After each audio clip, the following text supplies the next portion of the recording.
Bonjour, alors vous êtes un petit groupe là d'urgentistes en grève, c'est quoi un petit peu la situation?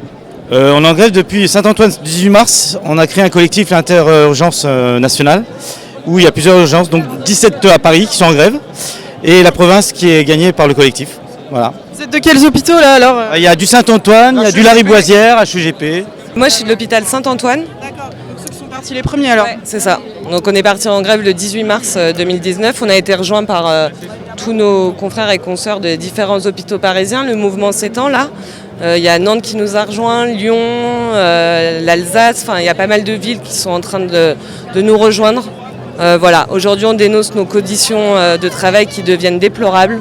On en a marre de soigner sans avoir aucun moyen. On n'est pas entendu. Voilà. Donc, C'est quel métier exactement qui sont en grève? les aides-soignants et les infirmiers. D'accord. Voilà, toute l'équipe paramédicale en fait est en grève. C'est quoi vos revendications? La reconnaissance qu'on n'a pas actuellement.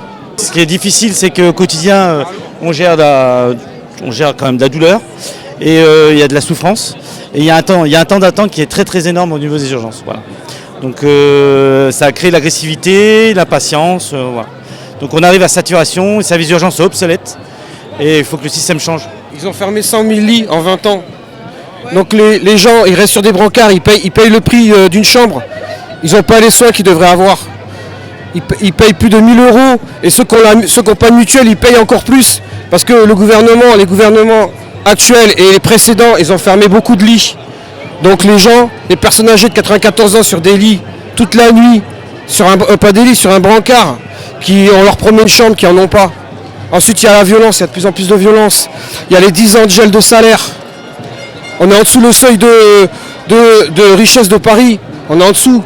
Tout augmente, nos salaires n'augmentent pas, on nous les a gelés. Il y a les CDD poubelles. Les CDD qui travaillent, ils se donnent la peine. À la fin, on leur dit non, on ne vous garde pas. Et on reforme d'autres CDD. C'est quoi votre métier exactement et combien vous gagnez? Moi, je suis aide-soignant au SAU depuis 13 ans, à Pompidou, à Hôpital Laurent-Père, Georges Pompidou. J'ai 20 ans d'AP. Et à l'heure actuelle, en faisant les week-ends, je suis à 1600 € net. 21 ans d'AP. Voilà où on en est.